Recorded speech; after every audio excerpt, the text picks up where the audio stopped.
My spoiled sister asked to borrow my new Mercedes for her road trip with her friends. I refused, but my parents gave her the keys behind my back. She came back from her road trip without my car, so I pulled the ultimate revenge on her. Part 2. I was seething with rage, unsure of what my parents would say, but as planned, I headed to their place to look for the car they claimed to have left out front, obviously. As expected, when I arrived at my parents' place, there was nothing but their own cars. I was utterly dumbfounded. To my surprise, despite it being past 10:30 p.m., my parents were waiting for me at the gate for some unknown reason. I approached them, furious, demanding to know what had happened to my car. They apologized profusely, explaining that my sister really needed it for her road trip to Spain, insisting on having my Mercedes. They suggested I could use their cars for the time being. They seemed overwhelmed, probably lacking the strength to say no to my sister. They tried their best to calm me down, but it was tough. Opening Instagram, I saw photos of her and her friends, whom I also despised, in my car. I felt a bit sorry for my parents, but they had betrayed me in the worst possible way. Nonetheless, I demanded they call my sister immediately, which they did.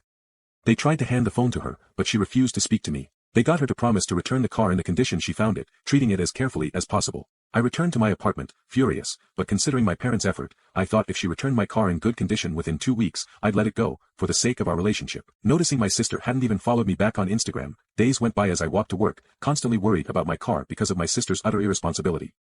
I often dined at my parents since they were the only link to my sister and thus my car. Given her refusal to speak to me, I wanted to make her pay, but my parents said they were helpless. About a week into her trip, which she started 3 days early to ensure she had my car, I went to have dinner at my parents'. I couldn't explain why, but they seemed extremely anxious that day.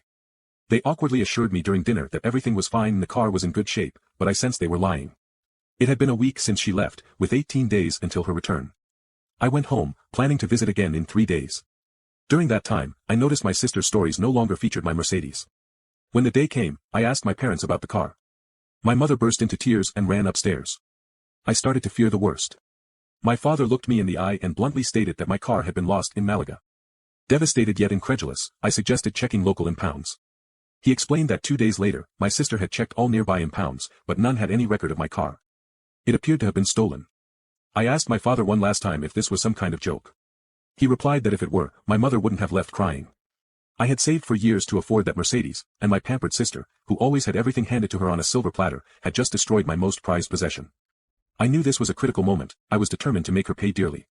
A memory flashed through my mind. As a child, when punished, my parents would often hide my belongings, like game controllers, to distract me.